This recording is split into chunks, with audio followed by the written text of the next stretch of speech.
বড়ুয়া থানার অন্তর্গত সাবলপুর গ্রাম পঞ্চায়েতের নন্দে বানেশ্বর গ্রামে পুকুর থেকে এক অজ্ঞাত পরিচয়ের পচা গলা দেহ উদ্ধারের ঘটনায় ব্যাপক চাঞ্চল্য ছড়িয়েছে এলাকায়। খবর পেয়ে পুলিশ ঘটনাস্থলে পৌঁছে পুকুর থেকে পচা গলা দেহটি উদ্ধার করে।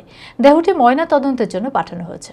মানসিক স্বাস্থ্যের জন্য সবার আগে যে নামটি মনে ভেসে ওঠে, সুস্থ মনের ঠিকানা মনোবীক্ষণ। যোগাযোগ নাম্বার 7477799513। বড়ুয়া থানার অন্তর্গত সাবলপুর গ্রাম পঞ্চায়েতের নন্দে বানেশ্বর গ্রামে পুকুর থেকে এক অজ্ঞাত পরিচয়ের পচা গলা দেহ উদ্ধারের ঘটনায় ব্যাপক চাঞ্চল্য ছড়িয়েছে। স্থানীয় সূত্রে জানা যায়, কয়েকদিন ধরেই এলাকায় তীব্র দুর্গন্ধ পাওয়া যাচ্ছিল। দুর্গন্ধের উৎস খুঁজতে গিয়ে গ্রামের কয়েকজন যুবক স্থানীয় পুকুরের ধারে একটি জিনিস ভাসতে দেখেন। সন্দেহ দানা বাঁধলে তারা দ্রুত বড়ুয়া থানায় খবর দেন। খবর পেয়ে পুলিশ ঘটনাস্থলে পৌঁছে পুকুরের ধার থেকে পচা গলা দেহটি উদ্ধার করেন। গ্রামবাসীদের একাংশের দাবি, বেশ কিছুদিন আগে এই গ্রাম থেকে এক যুবক নিখোঁজ হয়েছিল।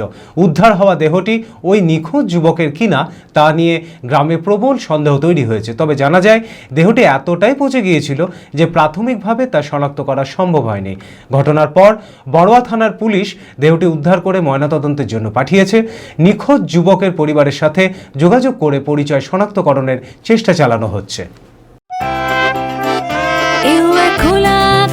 অনেক তারার মাঝে রামধনু রঙে যেখানে সবাই সাজে সাজে, নামি হোক কিংবা দামি পেয়ে যাবে সব রকমই, ছোট হোক কিংবা বড় কেনাকাটা হোক আরো আরো, নতুন ফ্যাশনে নতুন tradition, Libas family store, Libas Libas Libas family store. Libas কাটাই বহরমপুর মুর্শিদাবাদ।